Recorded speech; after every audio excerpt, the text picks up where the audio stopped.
नमस्कार। नवरात्रि का तीसरा दिन माँ चंद्रघंटा की पूजा को समर्पित है, जो माँ दुर्गा का तीसरा रूप है। माँ चंद्रघंटा शक्ति, साहस और शांति की देवी मानी जाती हैं।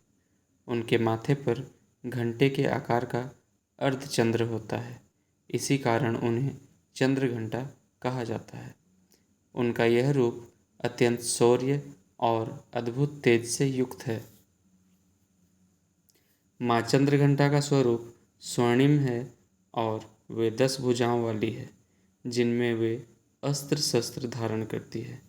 उनका वाहन सिंह है, जो शक्ति और साहस का प्रतीक है। युद्ध में वे राक्षसों का संहार करती है, लेकिन उनके चेहरे पर हमेशा शांति और सौम्यता बनी रहती है। वे अपने भक्तों को साहस और आत्मविश्वास प्रदान करती हैं, जिससे वे जीवन के संघर्षों का दृढ़ता से सामना कर सकें। तीसरे दिन माँ चंद्रघंटा की पूजा करने से मनुष्य को मानसिक शांति, साहस और समृद्धि का आशीर्वाद मिलता है। इस दिन साधक अपने मन और आत्मा को शुद्ध करते हैं और जीवन के हर क्षेत्र में सफलता पाने के लिए माँ से आशीर्वाद मांगते हैं। उनके भक्तों का मानना है कि माँ चंद्रघंटा की कृपा से भय और नकारात्मक शक्तियाँ समाप्त हो जाती है और जीवन में सुख शांति का संचार होता है।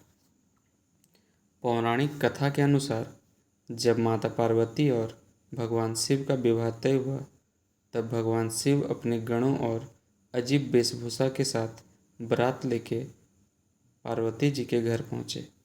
भगवान शिव का यह रूप अत्यंत भयानक था। उनके शरीर पर भस्म लगी हुई थी, बाल जटाओं में घिरा था और वे सांपों का आभूषण धारण किए हुए थे। भगवान शिव के इस रूप को देखकर माता पार्वती के माता पिता और वहाँ उपस्थित लोग बहुत भयभीत हो गए। माता पार्वती ने इस स्थिति को समझा और भगवान शिव को शांत करने के लिए अपने तीसरे रूप का धारण किया, जिसे चंद्रघंटा के नाम से जाना जाता है।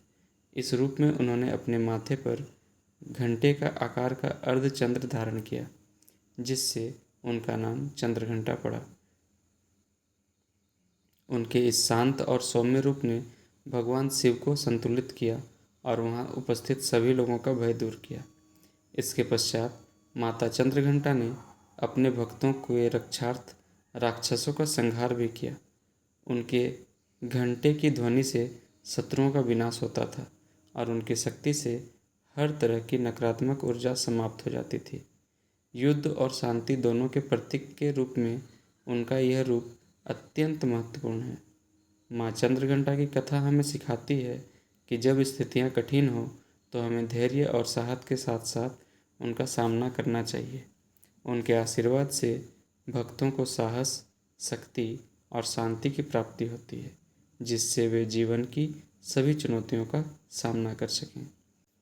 इस तरह माँ चंद्रघंटा की यह कहानी समाप्त होती है। आप सबों को आज का वीडियो कैसा लगा, हमें कमेंट में ज़रूर साझा करें। धन्यवाद।